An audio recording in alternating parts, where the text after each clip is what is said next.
tema kita adalah tanda tangani kwitansi dulu, baru terima. Menurut saudara, ya, kebiasaan ini betul apa tidak? Betul, ya. Saudara tanda tangan dulu dan baru terima uangnya. Ya, saudara, boleh saudara melalui pada era digital ini, ya, saudara tidak usah tanda tangan karena saudara sudah diotorisasi oleh bank saudara. Saudara perlu membubuhkan password atau personal identification number, PIN.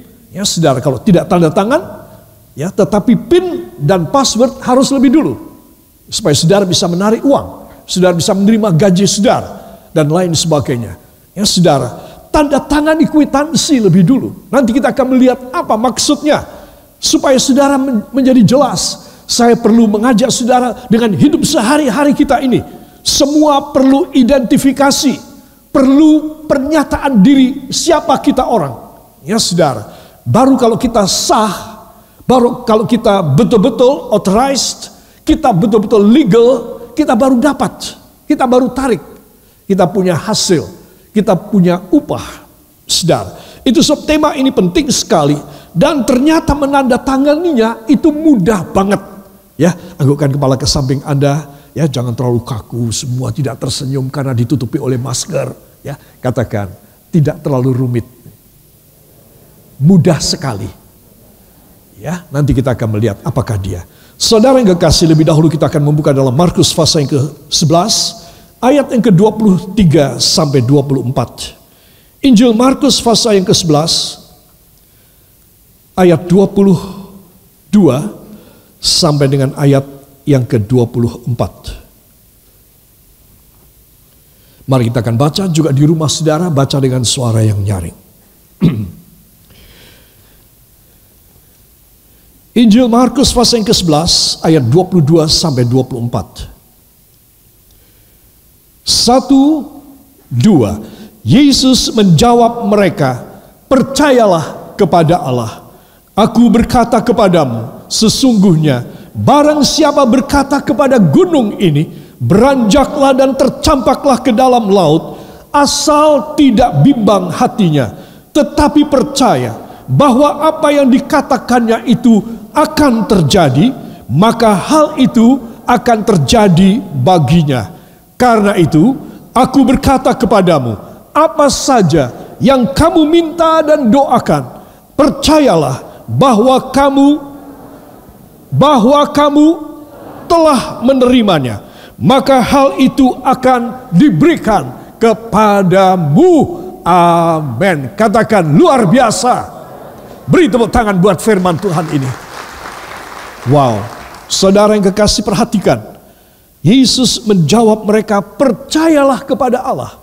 Saudara, inilah yang perlu menjadi PIN kita, personal identification number kita, PIN kita. Inilah yang perlu untuk kita membubuhkan, kita punya tanda tangan. You have to sign firstly before you get your money or your wage and everything. You have to sign firstly. Tanda tangani dulu. Saudara, jangan terima dulu, ya. Khawatir si kasir, nanti kamu terima, kamu kabur. Jadi tanda tangan dulu. Kamu harus percaya sama aku kasirnya. Aku yang punya duit. Kamu gak mau tanda tangan, kamu tidak percaya sama aku, pergi, tidak usah ambil. Saudara, demikian macam yang Tuhan minta di dalam hidup kita. Saya dan Anda diminta untuk tanda tangan lebih dahulu. Katakan, saya harus tanda tangan lebih dahulu. Saya harus komitmen lebih dulu.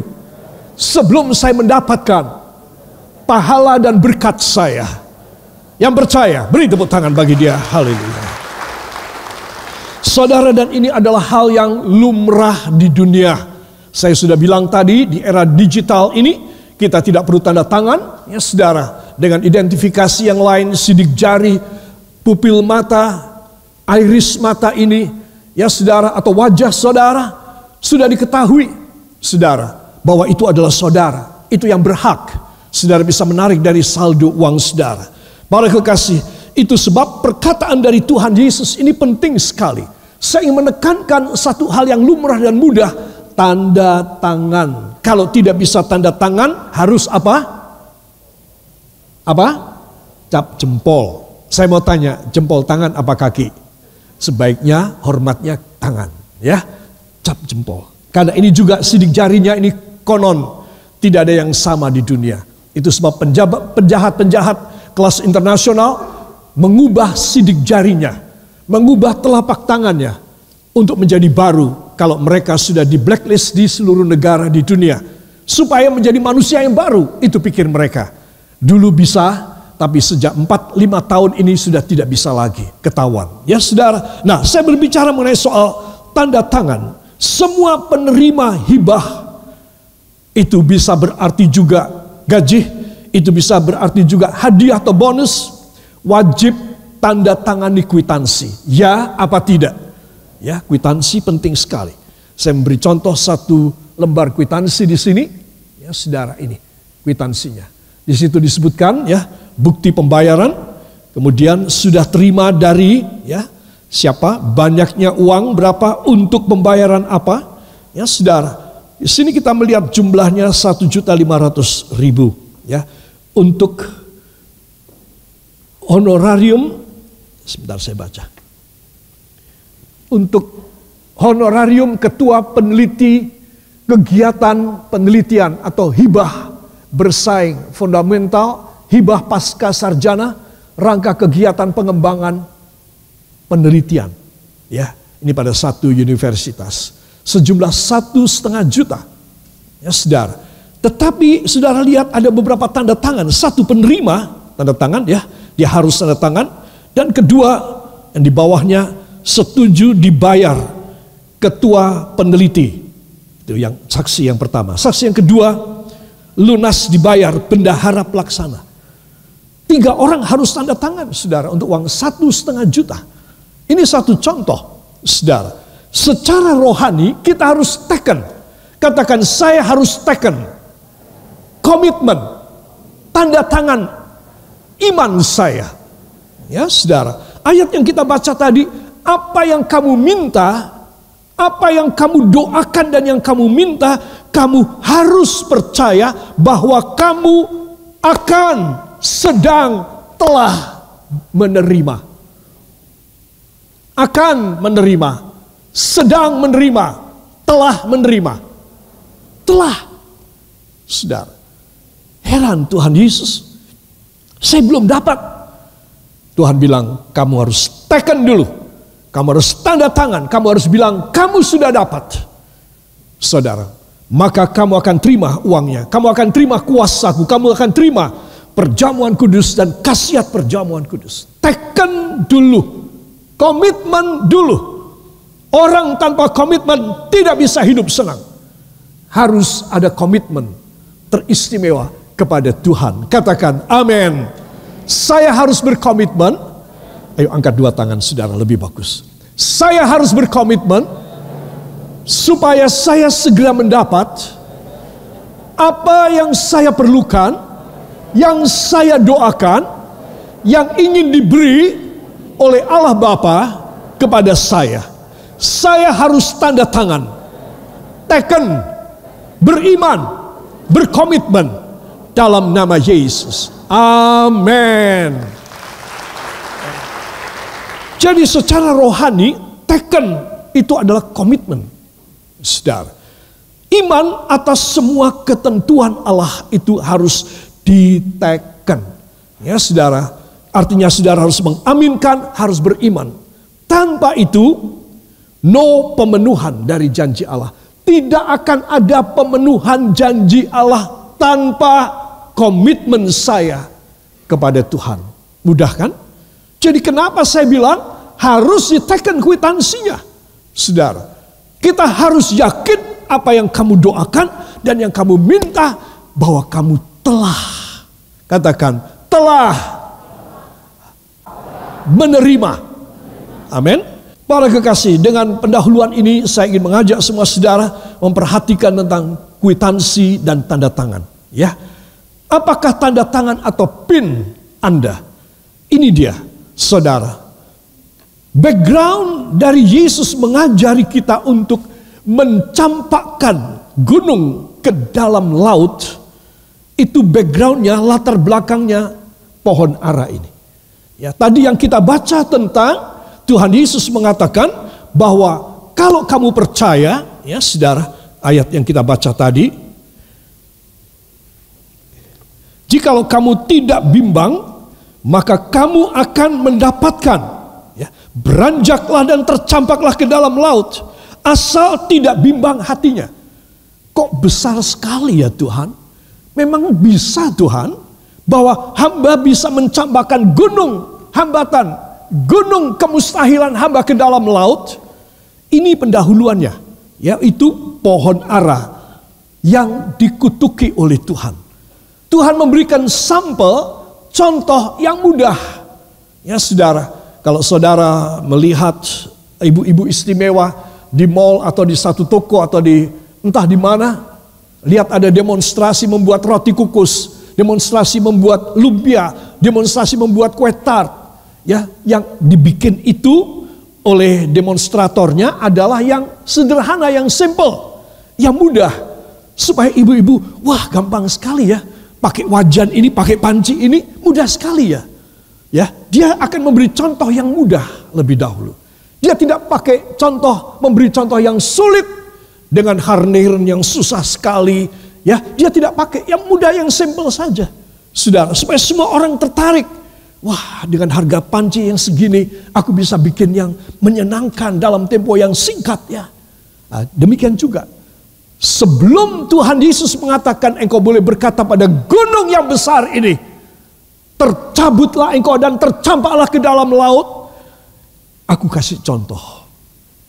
Sehari di muka, ketika Tuhan Yesus berjalan dengan para murid, dan Yesus dan murid-murid lapar, dan dia berhenti pada sebuah pohon ara, ya saudara, ini pohon ara yang kira-kira ini lukisan ya saudara, dan dia mencari buahnya, tetapi tidak dapat. Alkitab mengatakan memang tidak pada musimnya. Jadi saudara, Tuhan marah, dan Tuhan berkata, terkutuklah engkau pohon ini, mulai sekarang tidak akan ada buah lagi yang keluar dari pohonmu ini. Dan kata Alkitab, seketika layulah ini pohon ara. Saudara. Jadi saudara, kita melihat di sini betapa pentingnya pelajaran yang mudah ini. Katakan, pelajaran yang mudah. Satu, saya harus tanda tangan dulu. Saya harus berkomitmen sebelum saya mendapat yang dahsyat. Dua, saya harus percaya bahwa kuasa Tuhan lebih penting dari kebutuhan saya. Ya, saudara. Nah, kita melihat di sini tentang pohon ara ini. Ya, saudara, dari Markus 11 ayat 20 sampai dengan ayat yang ke-22. Mari kita akan baca. Markus 11 ayat 20 sampai 22. 1, 2. Pagi-pagi ketika Yesus dan murid-muridnya lewat, mereka melihat pohon ara tadi sudah kering sampai ke akar-akarnya. Maka teringatlah Petrus akan apa yang telah terjadi. Lalu ia berkata kepada Yesus, Rabi, lihatlah pohon ara yang kau kutuk itu sudah kering.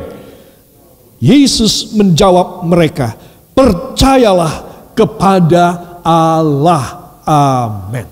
Para kekasih, perhatikan, kalau saudara melihat ayat 19 di atasnya, ayat 12 mulai, keesokan harinya sesudah Yesus dan kedua muridnya meninggalkan Betania, Yesus merasa lapar. Yesus merasa lapar. Dan dari jauh ia melihat pohon ara yang sudah berdaun. Ia mendekatinya untuk melihat kalau ia mendapat apa-apa, pada pohon itu. Tetapi pada waktu ia tiba di situ, teruskan, ia tidak mendapat apa-apa selain daun-daun saja, sebab memang bukan musim buah ara. Saudara, lihat, aneh. Apakah Yesus sedang tidak bisa self control dan marah. Ini bukan musimnya pohon mangga berbuah, belum musimnya pohon kedondong berbuah, belum musimnya buah durian berbuah. Kok dicari ya tidak ada Tuhan? Kok marah? Saudara, Tuhan sedang memberi pelajaran. Ini pelajaran yang dalam ya saudara. Saudara mesti tahu apa sebabnya Tuhan memberikan kutukan pada pohon ini. Mulai sekarang jangan ada orang yang bisa makan dari buahmu. Engkau tidak akan pernah berhasil mulai sekarang. Alkitab mengatakan maka segera layulah pohon ini sampai ke akar-akarnya. 13 orang yang menyaksikan. Yesus 12 murid. Tiba-tiba layu, rontok semua daunnya. Akarnya menjadi hitam semua. Saudara, sudah kan? Besok paginya, pagi-pagi mereka melewati si pohon ara ini. Ini apa? Ini apa? Pohon ara. Ya. Ini umpama saya pohon ara. Dan Yesus melewati bersama 12 murid, mereka melihat ini semua. Setelah lewat, baru seorang yang memberikan komentar. Guru, lihat betapa cepat pohon ara yang engkau kutuki kemarin sudah mati. Lihat, guru. Saudara, di mana kita melihat 12 murid ini cuma satu orang yang menyadari. Yang menyadari. Saudara, 11 yang lain tidak menyadari. Dan mereka cuma lewat begitu saja. Hanya Simon Petrus yang kaget melihat ini.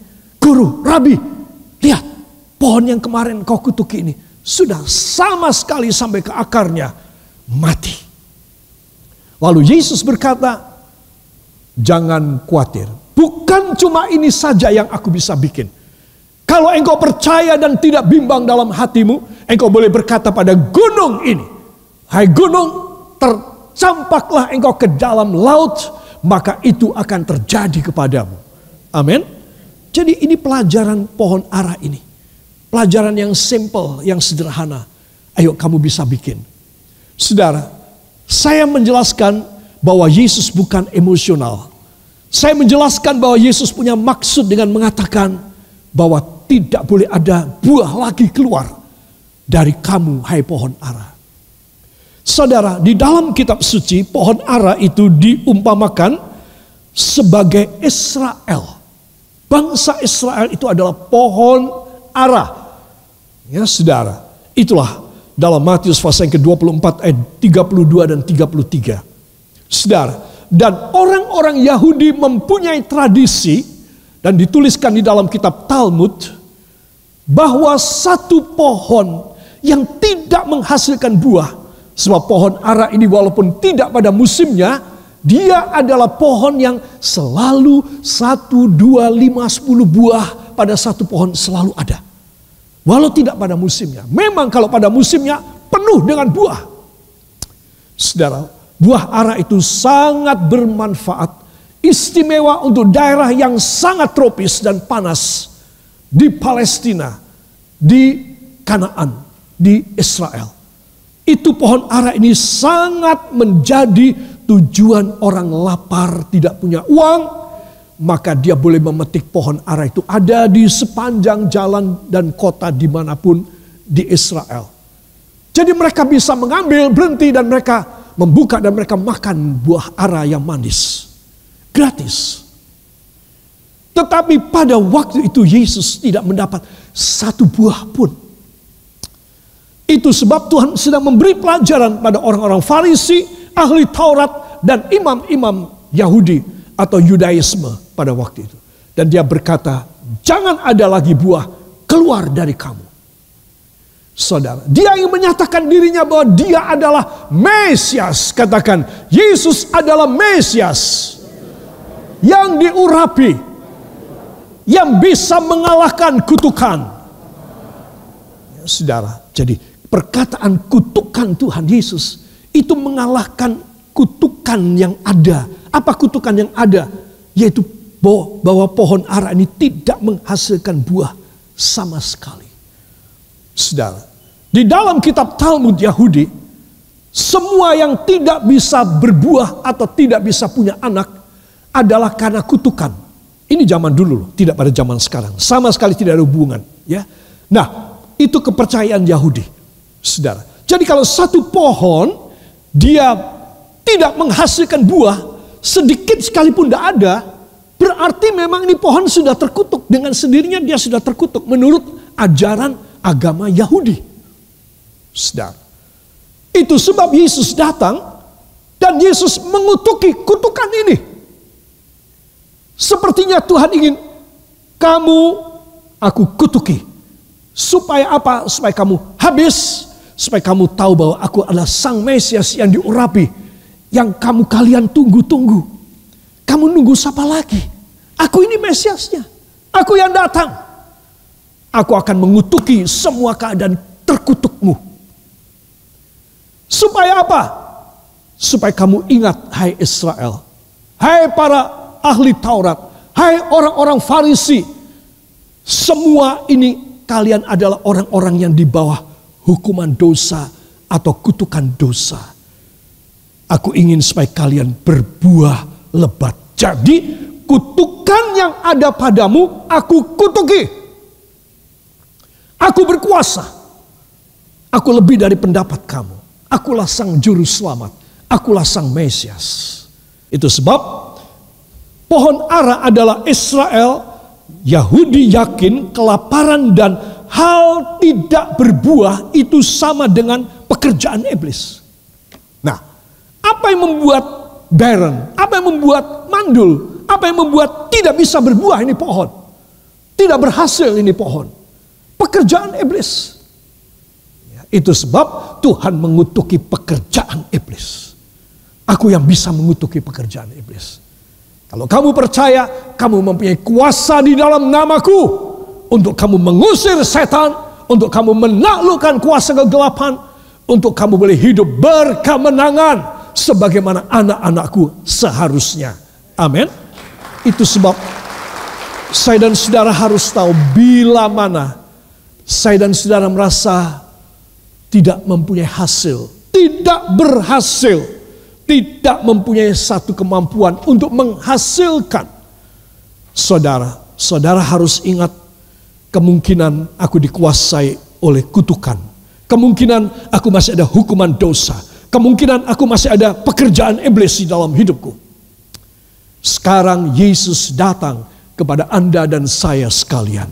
Sebentar kita akan makan tubuh dan darah Yesus. Inilah yang menghasilkan kemenangan. Inilah yang mengutuki dan menghancurkan pekerjaan iblis. Sehingga katakan, sehingga saya berbuah lebat. Saya sukses. Saya berkelimpahan. Saya berjaya dalam nama Yesus. Amin.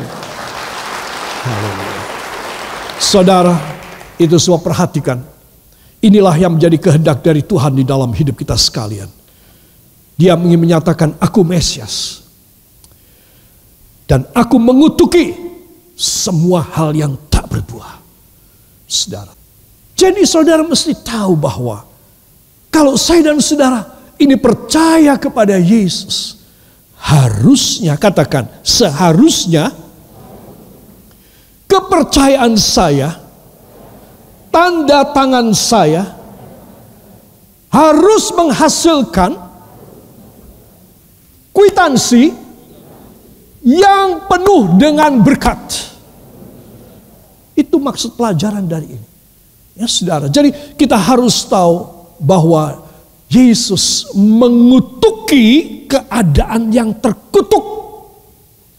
Supaya keadaan yang terkutuk ini, yang tak berbuah ini, bisa menghasilkan buah. Amin. Jadi di sini kita melihat pelajaran ini diberikan dan semua orang geleng-geleng kepala. Benar juga engkau Tuhan. Tetapi cuma Petrus yang ingat. 11 yang lain tidak ingat. Saudara, seringkali saya dan saudara ini tahu bahwa kita dalam satu keadaan yang kelaparan, keadaan yang tertekan, keadaan yang defisit dan minus. keadaan yang tidak komplit, saudara, tetapi kita anggap biasa aja. Lihat pohon ini sudah tidak karu-karuan, sudah rontok semua, sudah jadi hitam sampai ke akarnya yang masuk ke tanah. Biasa aja, 11 lewat. Cuma Petrus berhenti dan melihat. Waduh, Rabi, Guru, lihatlah, ini pohon sudah kayak begini, Rabi. Nah, dari perkataan Petrus inilah, lalu keluarlah kata-kata Tuhan Yesus mengenai soal apa yang besar itu? Gunung. Mengenai soal gunung. Itu sebab di dalam Markus 11 ayat 22 sampai 23 bagian A, ayo kita baca. 1, 2. Yesus menjawab mereka, percayalah kepada Allah. Aku berkata kepadamu, sesungguhnya barang siapa berkata kepada gunung ini, beranjaklah dan tercampaklah ke dalam laut, asal tidak bimbang hatinya, tetapi percaya bahwa apa yang dikatakannya itu akan terjadi, maka hal itu akan terjadi baginya. Amin. Ya. Saudara perhatikan, Yesus lalu menjawab, percayalah kepada Allah. Saudara, jadi begitu Simon Petrus mengatakan, Rabi, lihat, pohon ara yang kau kutuki itu sudah kering. Maka Yesus berkata, percayalah kepada Allah.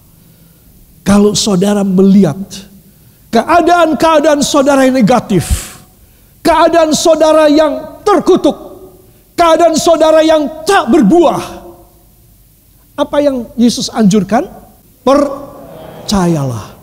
Amin. Jadi Yesus menjawab kepada Simon Petrus, ya itu kan kuasaku, biasa deh itu, sipil aja, biasa itu. Tidak. Tetapi kalau kamu melihat keadaanmu yang terkutuk, keadaanmu yang gak karuan, keadaanmu yang tidak karu-karuan, maka engkau harus, ya mau beri tepuk tangan bagi dia. Haleluya. Kita akan baca ayat ini. 1, 2. Tetapi percaya bahwa apa yang dikatakannya itu akan terjadi. Apa saja yang kamu minta dan doakan, percayalah bahwa kamu telah menerimanya, maka hal itu akan diberikan kepadamu. Amin. Beri kemuliaan yang baik bagi dia. Saudara, pelajaran ini penting sekali. Saudara mungkin mengatakan, ya kan aku pendidikannya rendah sih, aku tidak punya modal sih, aku tidak dipercaya orang sih. Apapun, kalau engkau melihat bahwa pohon aramu tidak berbuah, maka satu perkara yang Tuhan ingin terjadi dalam hidup Anda dan saya adalah percayalah. Amin. Katakan, saya harus percaya. Dalam semua defisit, minus saya, keberantakan saya, percaya kepada Kristus. Amin.